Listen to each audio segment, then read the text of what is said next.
The church doors slammed open so hard the stained glass rattled. A young white woman marched in, clutching a newborn to her chest. She pointed straight at me, her voice trembling. "Ask her the truth." My mother-in-law snatched the microphone, screaming words that sliced through the room. Guests turned toward me like a wave of judgment, their whispers echoing down the pews. And before I could breathe, my husband's lawyer stood up holding an envelope that made my knees buckle. "My name is Evelyn, and at 33, I thought the worst pain I'd ever know was losing my husband, Mark. But the real darkness arrived after he died. His family hated me long before the funeral, and grief only sharpened their knives.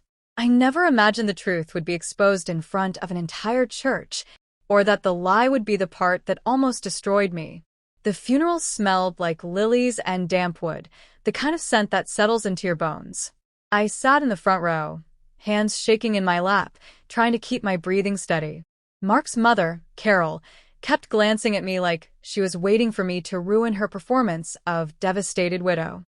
But even with her glare burning a hole in my cheek, nothing prepared me for what came next. A sudden gust of cold air swept through the chapel as the doors exploded open. Heads snapped back, gasps rose. And then the sound of heels clicking, fast, angry, echoed down the aisle.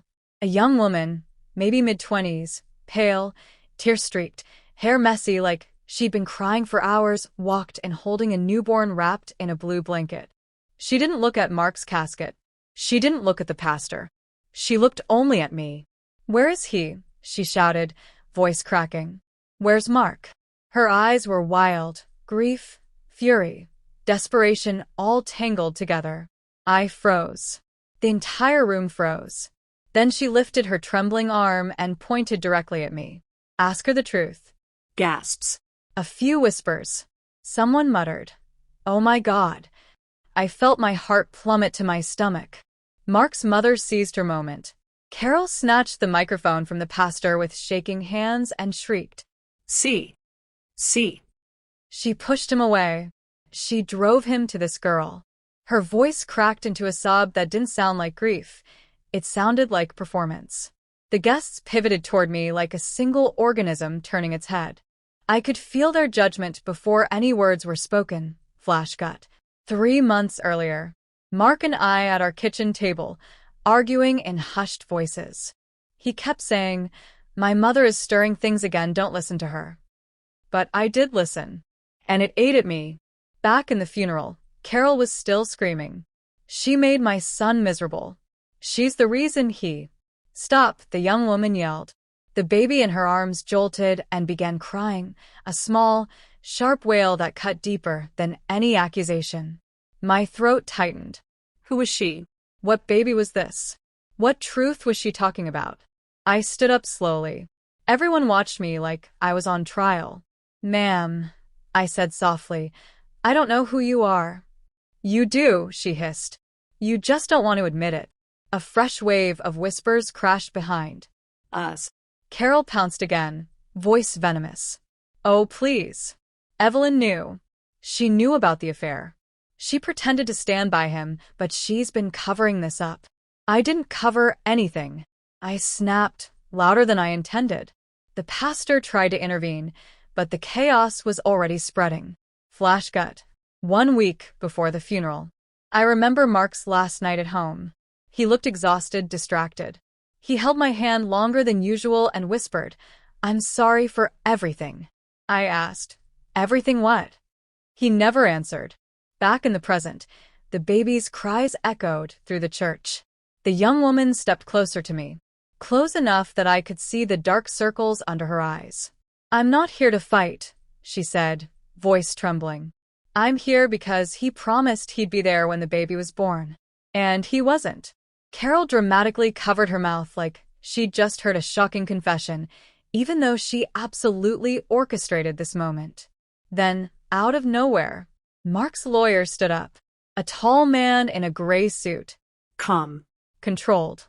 He held a sealed envelope in his hand. "This," he said, voice carrying through the church, "was left by Mark for today." The room fell silent so fast it made me dizzy. Carol rushed toward him. "Give that to me." I'm his mother. But the lawyer stepped back. It's addressed, he said firmly, to Evelyn. A murmur rippled. Some guests leaned forward. Others shook their heads. I took the envelope with shaking fingers. My name was written in Mark's handwriting, shaky, uneven. Flash gut. 2 weeks ago. Mark had been on the phone late at night, whispering. When I confronted him, he said, "It's not what it sounds like." But guilt lived in his eyes. Back to the funeral. Everyone stared as I slid a finger under the seal. But before I could open it, the young woman stepped forward again. "There's a DNA test inside that envelope," she said quietly. My stomach turned. Carol let out a fake gasp like she was auditioning for a cheap reality show. The young woman continued. He took a test. For my baby. A thick hush dropped over the entire church. I felt my knees weaken. A DNA test? Mark? This woman? This baby? But something in her expression, something in her shaking voice, didn't match the accusation. There was more. I felt it. She looked at me with sudden guilt, not accusation, and whispered, I'm sorry. Before I could ask why, the pastor stepped forward and said gently, "Maybe we all need a moment to breathe." But the damage was done. Suspicion wrapped itself around every pew. And inside my hand, Mark's sealed envelope suddenly felt heavier than his coffin. I swallowed, staring at it, heart pounding, because whatever was inside was going to rip someone apart. The envelope felt like it was pulsing in my hand. Soft paper. Heavy truth. I could feel every pair of eyes drilling into my back as the young woman rocked the crying baby, murmuring apologies to him under her breath. The pastor tried to regain order. "Everyone, please, let's honor the deceased." But Carol shoved past him, rage twisting her face. "Open it, Evelyn," she screamed. "Let everyone see what you drove my son to do." Her voice sliced through me. Not grief. Control. Guests shifted in their seats, some pitying me, others already convinced I was the villain. I swallowed hard. My fingers trembled as I unfolded the letter inside the envelope. But before I could read, I heard footsteps quickly approaching. It was the lawyer, gently placing a hand on my shoulder. "Evelyn," he whispered, "before you read that out loud, you need context." Carol threw her hands up. "Context?" No. She's stalling. Ignored her. The young woman, the one with the baby, looked up at him, fear in her eyes. And that's when I noticed it. The way she flinched when Carol spoke. The way she avoided looking at Mark's mother. The guilt burning behind her tears. Something was terribly off. Mark rushed into our bedroom, breathless. He said, "Mom is making things worse. She's saying stuff to people." About you. About us. I asked, "What did she say this time?" He hesitated too long, then whispered, "She's trying to get someone to testify that you were abusive." I remember laughing from shock. "Abusive? Me?" He nodded, hands trembling. "I'll fix it. I promise."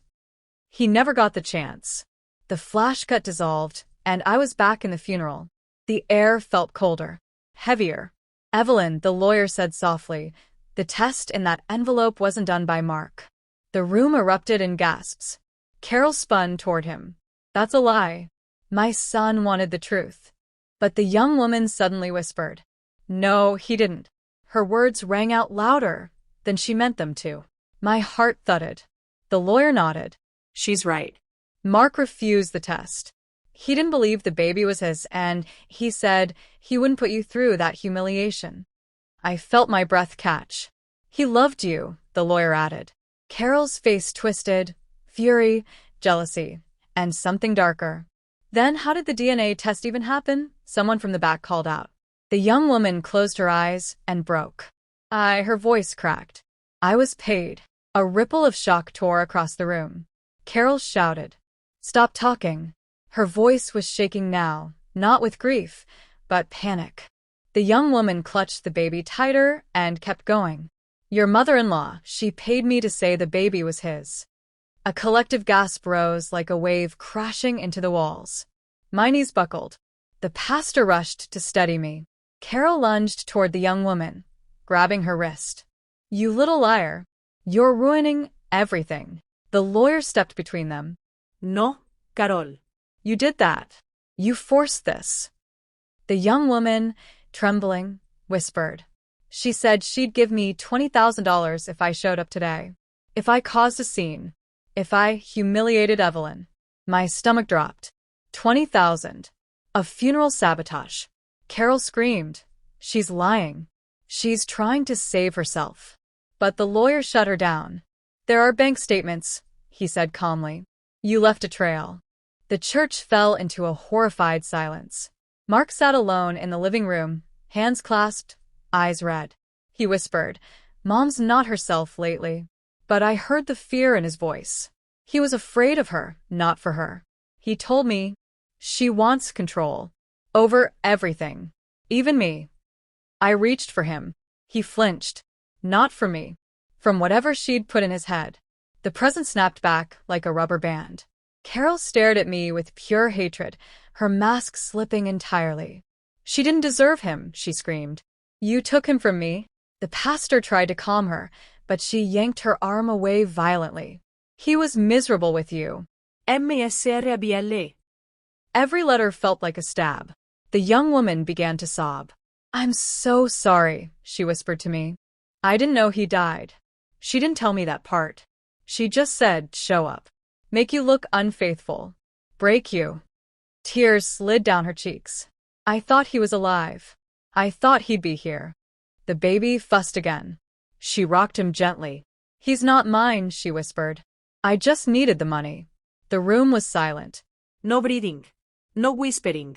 Only the soft cry of an innocent baby who had been dragged into a lie. I finally looked down at the letter again. The lawyer gave a small nod. I opened it fully. Inside, in Mark's shaky handwriting, were 5 words. I'm sorry. It wasn't you. My throat tightened, eyes blurring. The letter continued. She planted the rumors. She hired that girl. She wants to destroy you because she can't control me anymore. Tears filled my eyes. Mark had known. He had been trying to protect me. Even after death, he was still trying. Carol lunged for the letter, screaming, That's not real. You faked that. You. The pastor grabbed her arm. Ma'am, please. She shoved him. Shoved a pastor. In a funeral. The entire church recoiled. Someone whispered, She's lost it. Another voice muttered, She did all this to her own daughter-in-law? And then, like a final twist in a movie no one saw coming, the lawyer said quietly, There's more. My stomach nodded. Carol froze mid-breath. Everyone leaned forward. What more? I whispered, barely audible. He lifted a second folded paper. A second envelope. Labeled in the same shaky handwriting. For when the truth begins. The air thickened. My heartbeat pounded in my ears. Truth begins? What truth? What else had Mark been hiding? The lawyer stepped closer. Evelyn, this one isn't addressed to you. The entire church fell breathlessly silent. It's addressed, he said slowly, to Carol. My skin chilled. Carol staggered back like someone had struck her. Her face drained of color. Her lips trembled. Because whatever Mark left for her was the one thing she never expected. A message she couldn't control. The young woman whispered behind me, Whatever is in that letter, she's terrified of it. And she was. Her eyes screamed it. The letter that could break a mother. The room felt frozen, not silent, but held. Every breath, every shifting foot, every creak in the wooden pews seemed to gather around the single thing that terrified Carol. The envelope with her name on it. She stared at it like it was a lit fuse, and she knew when it burned down, her whole life would explode. The lawyer held it gently, almost respectfully. Carol, he said softly, Mark wanted you to read this today. Her voice cracked like dry glass. No. That's fake. He wouldn't leave something for me like that. But even she didn't believe her own words. The pastor stepped forward, cautious. Ma'am, maybe we should all sit. Don't touch me, she shrieked, jerking away so violently the pastor stumbled back. Gasps rippled through the church. The young woman holding the baby flinched. I watched Carol unravel. The woman who tried to destroy my life, now drowning in the consequences, she lit herself. For God's sake, a guest whispered. She's acting guilty. Someone else murmured. Open the envelope. Let the truth out. Carol's head snapped toward me, eyes blazing. This is your fault, she hissed. All of it. My voice came out low, exhausted. No, Carol. You made this mess. Her lips curled into something almost feral. I did what I had to do to protect my son from you. The lawyer shook his head. Carol, Mark didn't need protection from her. She scoffed. Oh, please. He needed protection from you. Her face twitched. A tiny, involuntary movement, fear. Real fear. Mark and Carol sitting in her kitchen. Her voice raised, panicked. You're throwing your life away on her. It's my life, Mark said, exhausted. Not yours. She's cold. Controlling. Manipulative. That's you, he snapped. Carol froze. Mark stood, shaking. I'm done letting you make me feel like a bad son for loving my wife. Carol's eyes darkened. I won't let you leave me behind, she whispered. Back in the present, I felt bile rise in my throat. The pastor took a careful step forward. Carol, please. Let's read the letter. No, she shouted. It's full of lies. The lawyer lifted the envelope slightly. He instructed me to deliver this specifically at the funeral, and to read it publicly only if you refused. Carol's face drained white. I don't want it read, she stammered. Then open it, he said gently. It was the perfect trap, one Mark had designed. She had to choose. Open the truth. Or have it read aloud. The guests leaned in, waiting. The young woman holding the baby whispered, Please just open it. Carol's jaw clenched. Her fingers twitched like she wanted to tear the letter apart, but knew she couldn't. Because her audience was watching. Slowly, painfully, she reached for it.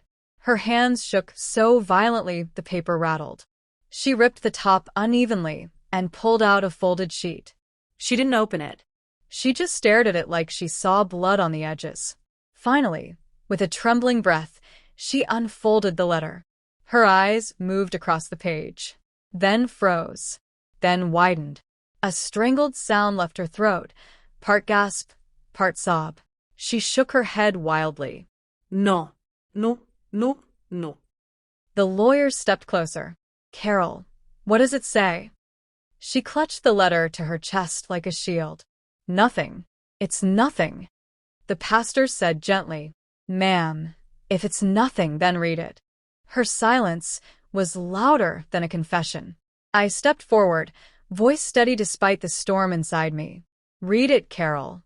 Her head snapped toward me, fury blazing. You want to hear it? Fine. He hated me, okay?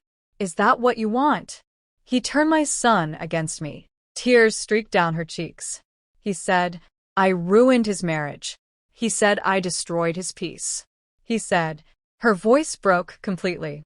He said he didn't want me around his future children. The church gasped. The young woman whispered, Oh my God. But Carol wasn't done. She sobbed harder, the words falling out broken. He said if I ever tried to hurt you again, he'd cut me out of his life. The room spun around me. Mark had tried to protect me. He had seen what she was doing. He had known. Carol crumpled to the floor, letters shaking in her fist. I just wanted him back, she whispered. I just wanted him to need me. The young woman with the baby stepped closer. You didn't have to destroy her life to feel loved. Carol's head dropped. I didn't think he'd die, she choked out. I thought if I could make her look bad, he'd come home. Her voice was hollow, broken, unhinged. I never meant for this, she sobbed. But the lawyer didn't let her finish. There's a second page, he said quietly. Carol froze. No, she whispered. No more. But we all saw it, a second sheet tucked under the first. She let it fall out of her shaking grip. The lawyer picked it up carefully and unfolded it. He read aloud. Mom, if you're reading this, it means I didn't get the chance to tell you in person. I love you, but I won't let you poison the life I built. If you attack Evelyn again, if you hurt her, lie about her, or try to break us, I'll have no choice but to remove you from my estate completely. A murmur spread like wildfire. estate, inheritance, control. Suddenly, everything clicked. The young woman spoke first. She paid me because she was desperate, she whispered.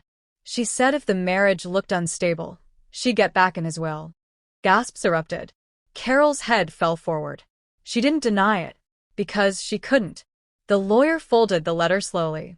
He knew you were planning something. That's why he prepared these documents. Carol covered her face with both hands and sobbed into them. Not out of remorse, but out of fear of consequences. The pastor whispered, "This is heartbreaking." I didn't speak. I couldn't. My throat felt too tight. But the young woman with the baby, she stepped toward me. Her voice cracked as she said, "There's something else I need to tell you." I turned slowly. "What is it?" She hesitated, shaking, then whispered, "That envelope wasn't the last thing your husband wrote." The room shifted. "What do you mean?" I asked. She swallowed hard. "He wrote me something, too." My heart stilled. "Why?" Her eyes filled with guilt. "Because he knew something about your mother-in-law that even the lawyer doesn't know." The church erupted in whispers. Carol jerked her head up. "Don't you dare," she choked. But it was too late. The young woman reached into her diaper bag and pulled out a small, folded note. My stomach dropped. "What is that?" I whispered. She held it out to me, trembling. "It's the truth he didn't want to put in the official letter," she said softly. "The truth about why he was scared of her."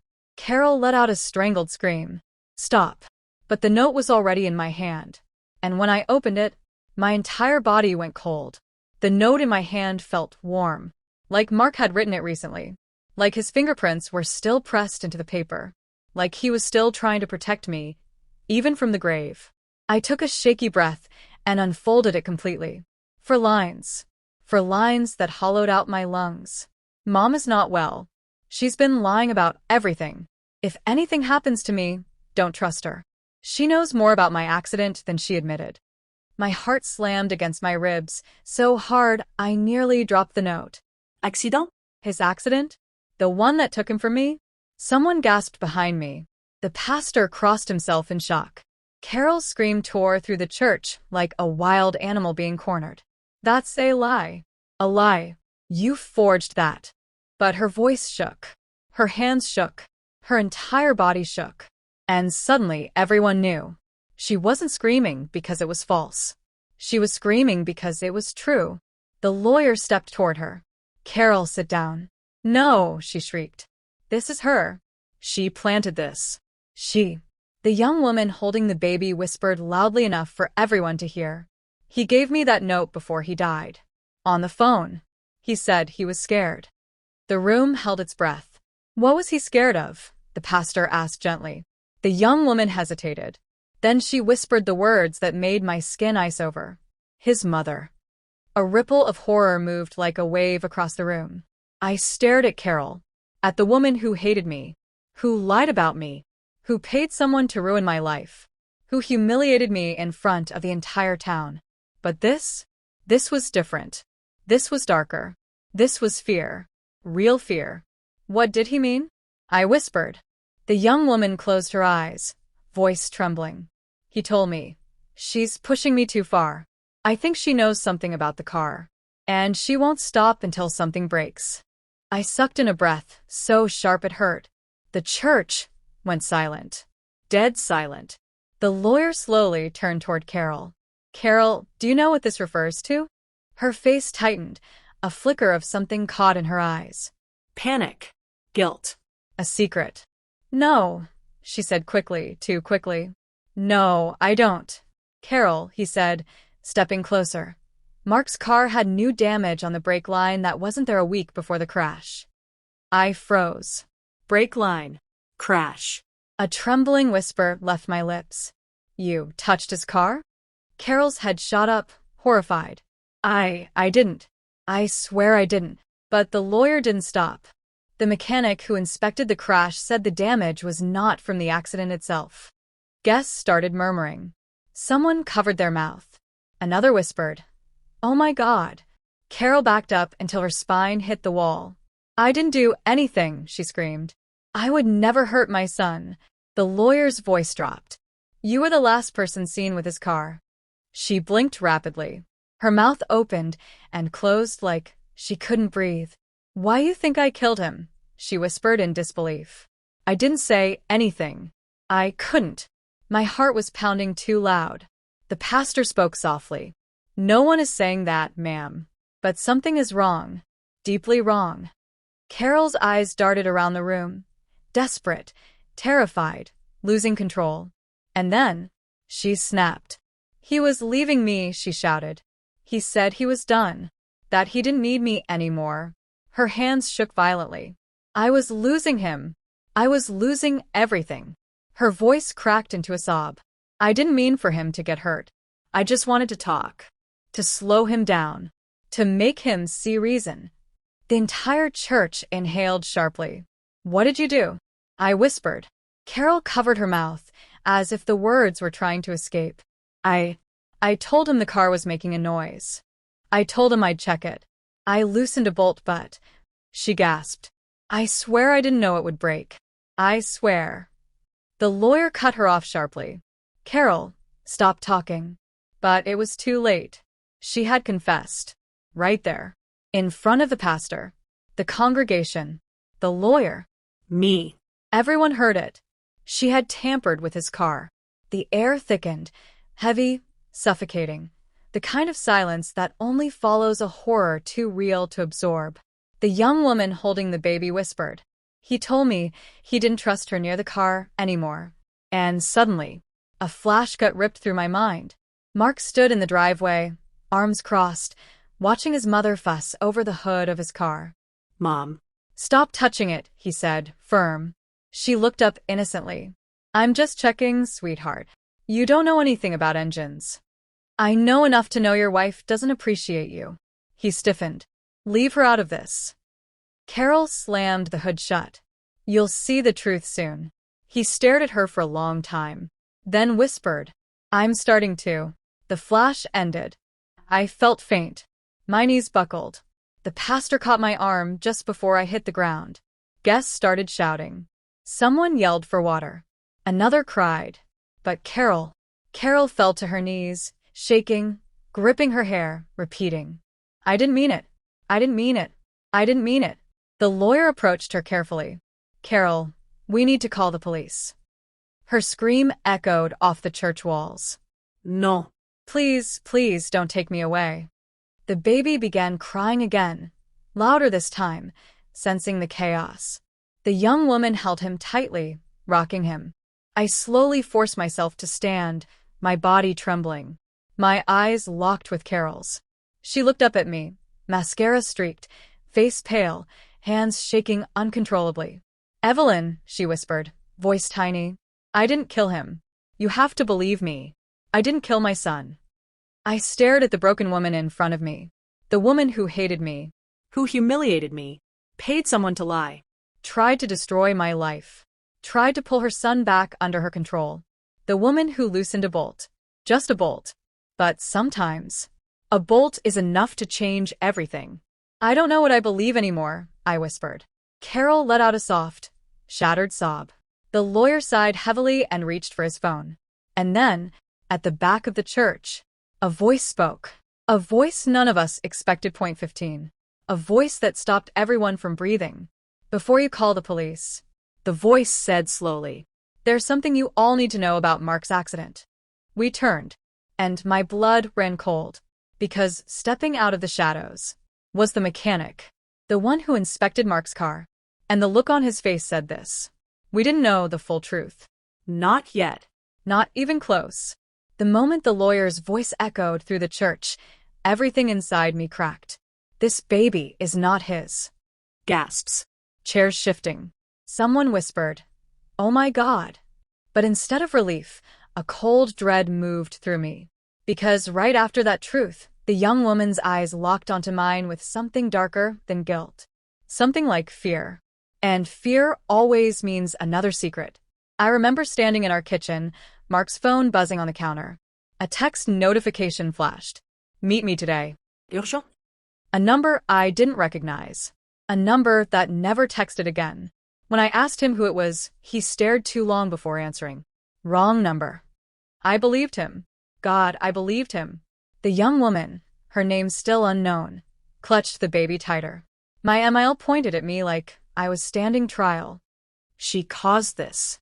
She made him miserable. Enough, I whispered. But she didn't stop. He told me every week. He regretted marrying you. My vision blurred. Whether from grief or humiliation, I couldn't tell. Guests stared in every direction at me. The baby, the pastor, the lawyer, like they were watching a courtroom unfold instead of a funeral. The young woman stepped forward again. I didn't want to do this. Then why are you still talking? I snapped. Another micro-conflict. And she flinched, like she needed permission to breathe. Point 16. The pastor gently placed a hand on her back.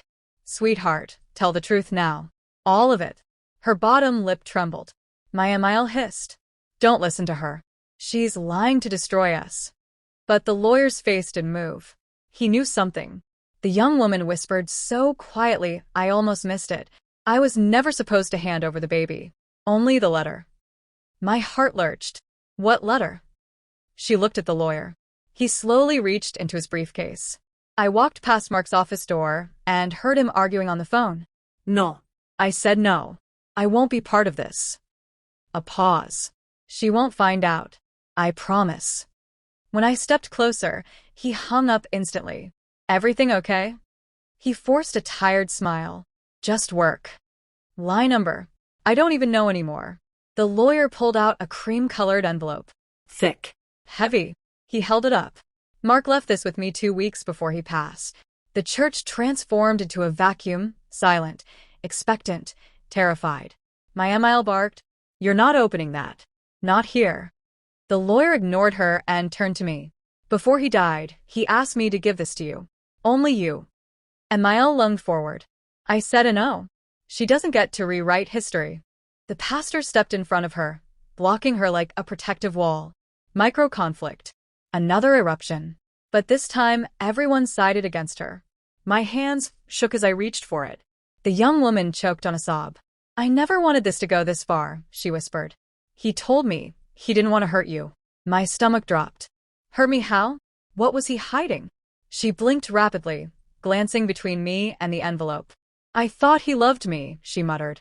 He told me your marriage was dying, that he was leaving soon. The room spun. Voices faded. I could barely find my own breath. My knees buckled slightly, and someone behind me reached out to steady my arm. The young woman suddenly added, but he stopped returning my calls. He told me it was a mistake, that he was fixing things with you. Another twist. Another knife. My Emil slammed her fist on the pew. He lied. He loved you, no one else. Her desperation sounded less like grief, and more like panic. Like she needed the narrative to stay that way.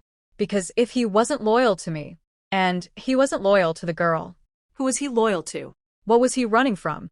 My fingers slipped under the envelope flap. Everyone leaned in. Emil screamed. Don't open that. Which only made the entire church freeze. Because when someone tries that hard to hide the truth, it usually means the truth will burn them alive. I tore the envelope open. The first line of his letter made my heartbeat stop cold. What my husband tried to warn me about. The moment I read that first line, my pulse hammered so loudly I couldn't hear the church anymore. I'm so sorry for what my mother's about to do.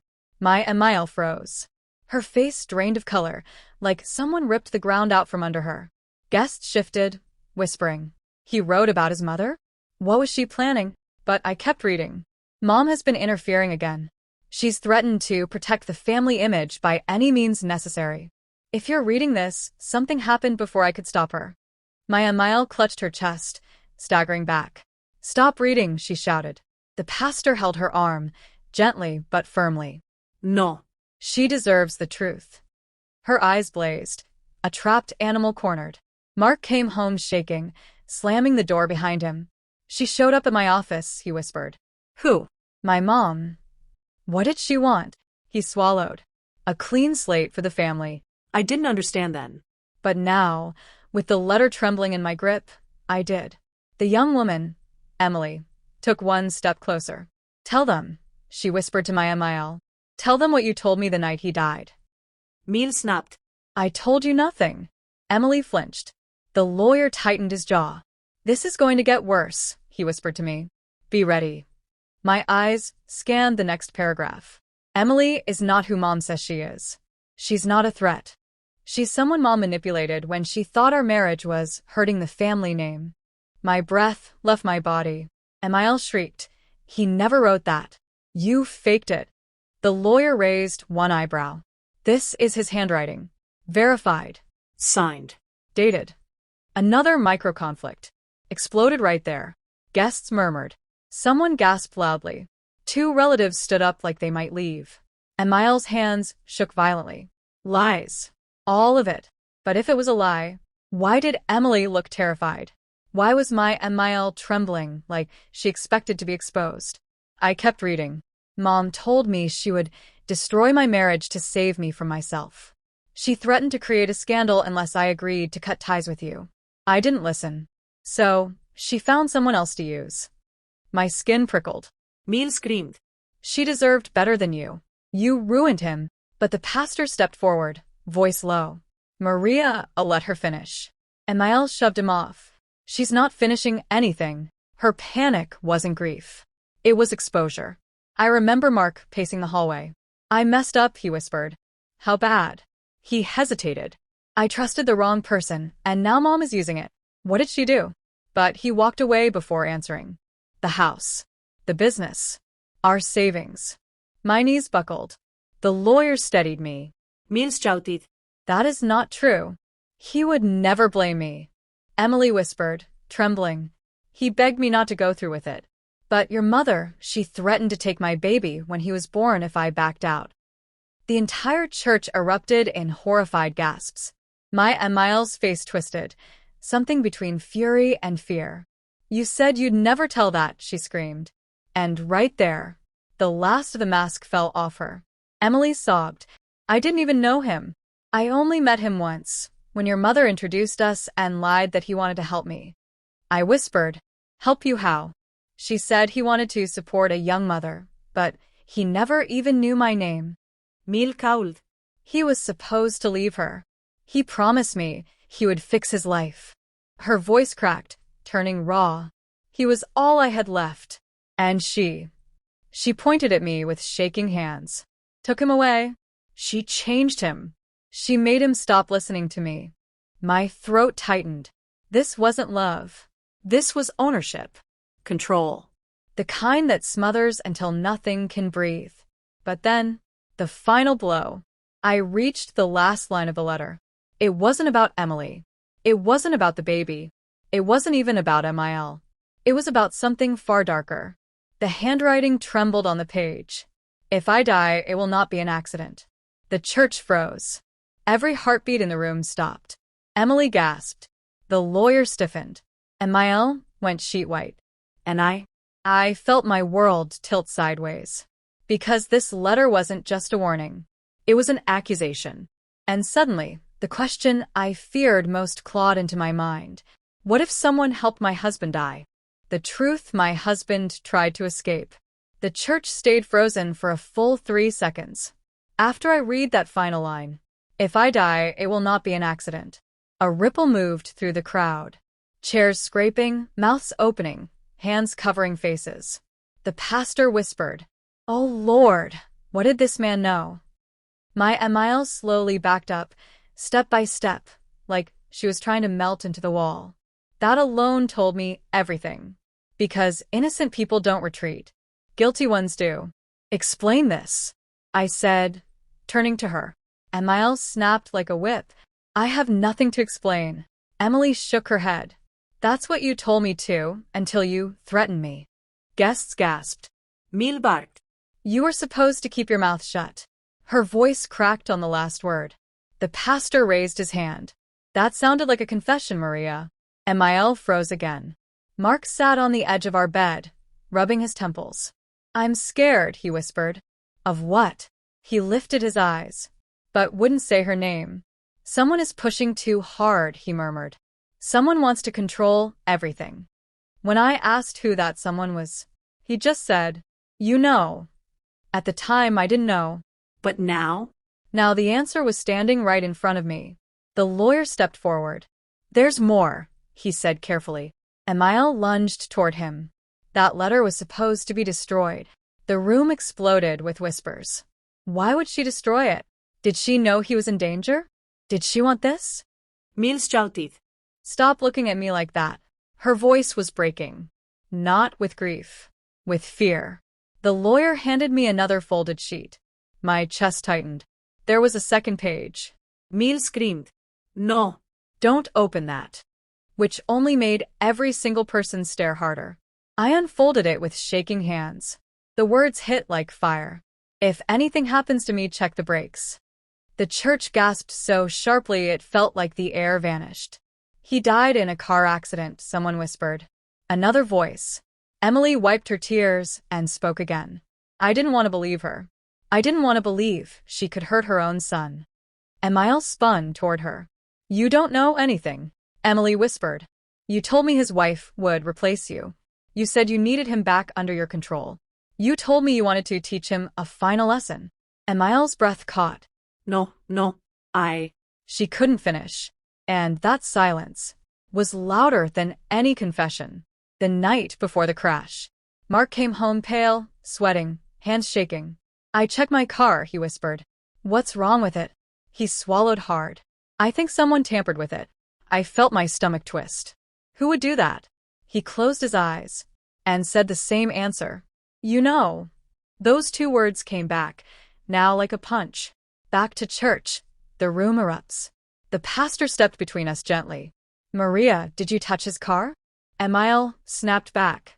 I was trying to protect him. Protect. That word again. Protect him, I repeated. By threatening Emily? By offering her money? By humiliating me at his funeral? By tampering with his car? Emile's face collapsed into panic. I just wanted my son back, she cried. You took him from me. You changed him. He stopped listening. He stopped depending on me. Her voice broke completely. I needed him to need me again. The entire church went silent. Not out of sympathy. Out of horror. She wasn't grieving her son. She was grieving losing control over him. Emily suddenly whispered. She told me, if he won't come back to me alive, I'll make sure he comes back dead. Emile's head jerked toward her. I never said that. Emily looked terrified, but she didn't back down. Yes, you did. Another gasp tore through the church. Emile suddenly reached for her purse. Fast. The lawyer stepped between us instantly. What's in the bag? He asked quietly. Emile's breathing turned wild. Don't touch it. That panic told everyone enough. The lawyer gently pulled the purse away, unzipped it, and inside? Inside was an envelope filled with cash. And a note with Emily's name on it. Mills screamed. That money is not what you think. But no one believed her anymore. Not after the letter. Not after her threats. Not after the breaks. The church had already decided. This wasn't just a toxic mother-in-law. This was a woman who would do anything to keep control, even at the cost of her son's life. The moment the officer stood up from the back row, the entire church fell into a tense, electric silence. He wasn't rushing. He wasn't shouting. He just walked slowly, steadily, toward my mother-in-law. That calm walk was somehow scarier than any siren. Mill whispered. Why is he coming here? Her voice was suddenly small, almost childlike. The officer stopped right in front of her. Ma'am, he said softly, I need you to step aside with me. Mill trembled. Why? I didn't do anything. I was grieving my son. Emily let out a bitter laugh. You weren't grieving. You were planning. Emile spun around. You little liar. The officer raised a hand. That's enough. Both of you. Another micro-conflict. But this one had an audience holding its breath. The lawyer cleared his throat. There's more in the letter, he said gently. He wrote about her controlling his medication, and about the argument they had 2 days before his death. Emile's head snapped toward him. You weren't supposed to keep that. The lawyer stayed calm. He came to my office shaking. He said he feared for his safety. I never hurt him, she screamed. Emily whispered. You hurt everyone you can't control. Emile pushed forward, desperate. He was my son. My son. I gave him everything. I stepped closer. No. You took everything from him. Piece by piece. Until he could barely breathe. Her eyes widened with rage. You think you know him? I raised him. I owned. She stopped mid-sentence. But it was too late. The entire room heard that one word. Owned. That wasn't love. That was possession. I remembered the last fight Mark had with her. He slammed the kitchen counter. You can't keep doing this, Mom. You OWE me, she shouted. For what? For controlling every part of my life. I raised you. I sacrificed everything. He shook his head. You didn't raise me. You controlled me. She slapped him. Hard. I ran between them. He whispered, I'm so tired she won't ever stop. Now, all those pieces were falling into place. Emile pointed at me, with shaking fingers. You changed him. You took my little boy. You filled his head with lies about me. I opened the envelope again, and held the letter up. He wrote this. Not me. The officer gently touched her elbow. Mom. I need to ask you some questions outside. Emile yanked her arm away. No. You don't understand. Everything I did out of love. Emily whispered. You offered me money to destroy his wife. That's not love. Emile's eyes darted everywhere. Her breathing turned sharp and frantic. Guests whispered. She paid that girl?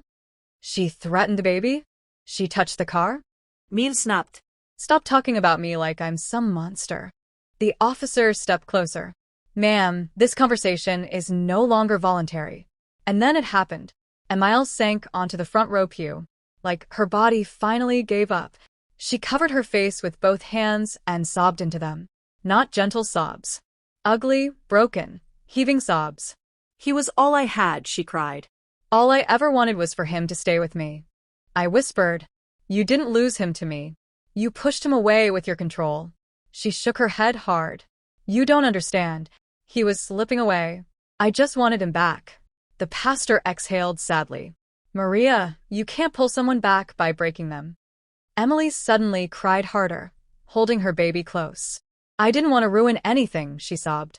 I was scared. She said she'd make my life hell if I refused. Emile glared up. I wouldn't have actually hurt you. Emily flinched. Your threats felt real. The officer nodded. We'll need a statement from you, ma'am, he told Emily. Emile whispered. You betrayed me. Emily shook her head. No. You betrayed your son. The lawyer spoke quietly. There's something else in the letter. Emile froze. No, stop. The lawyer read aloud. If anything happens to me, tell my wife the truth. Mom has crossed lines she can't undo. She's already done something once before. I whispered. Once before? What does that mean? Emile's face went ghost white. The lawyer unfolded a small note tucked behind the letter. It was written in a different ink. Older.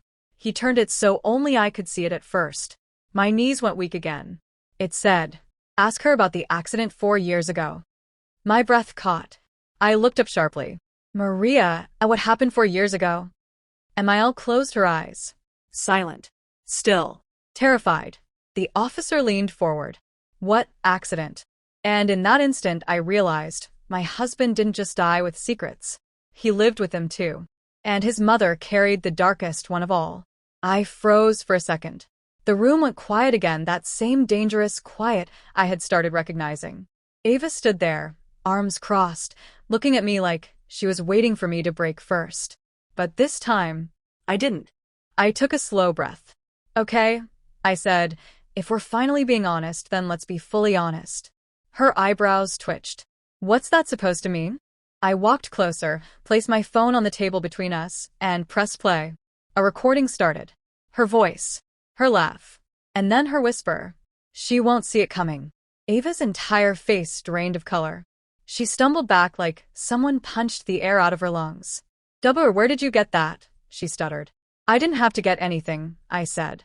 You recorded it yourself when you accidentally left your phone in my car. Her eyes widened in horror. Now it was my turn to watch her panic. You planned this, I continued. All of it. The fake messages. The staged photos. The crying. The acting. You wanted me out of the house. You wanted Mom to hate me. And you wanted control. She swallowed hard. I didn't mean. Yes, you did, I said quietly. For the first time ever, she couldn't look me in the eye. And then something unexpected happened. The front door opened. Her mother walked in. Her timing perfect. Or maybe the universe had finally decided to stop protecting Ava. "What's going on?" her mother asked, looking between us. Without saying a word, I pressed play again. The recording filled the room. Ava grabbed the phone, but her mom snatched it before she could. "Ava, what is this?" her mother whispered. Ava's lips trembled. "I can explain, Mom, I swear." But this time, her mother wasn't defending her. She was staring at her daughter like she had never seen her before. And then she said it. "Ava, tell me this isn't true." The church was dead silent. Amiel sat slumped in the front pew, eyes wide, face pale. The officer stood nearby, notebook open, ready. Guests stared, frozen between horror and disbelief. I held the letter in my hands, shaking, my heart pounding. Every word Mark had written felt like it had been carved into my soul. "Maria," the officer said firmly, "do you understand the charges that could come from what you've done?" She tried to speak, but no sound came out. Her hands trembled, clenching the pew, trying to hold herself together. I only wanted him back," she whispered finally. "But you almost killed him," I said, my voice cracking. "You didn't just ruin my life, you nearly ruined his. You tampered with his car. You paid her to lie. You humiliated me. And all for control." She shook her head violently. No. He was my son." I stepped closer. No. He was his own man. "And now, finally, you're going to face what your control has done." I remembered his tired eyes. The fear in his voice. "How can someone you love be the thing you fear most?" he had whispered. He never got to finish his sentence. He never got to fight back. He never got to escape her control. But now, I could. Now, at least, the truth was out. Emily stepped forward, still holding her baby close. I'm sorry for showing up like this. I never wanted to hurt her. I didn't want to ruin the funeral." he nodded a head gently. "I know." She looked at my Amiel and said quietly, "She only followed your instructions because she was scared. You made her a pawn." Mil froze. No defense left. Guests whispered, eyes wide. Someone muttered, "She paid her to lie. All of it." Another shook her head. "I can't believe this happened at a funeral." The pastor exhaled heavily. "Grief is one thing. Deliberate harm is another." I unfolded the last page of Mark's letter. His handwriting jagged, hurried, but deliberate.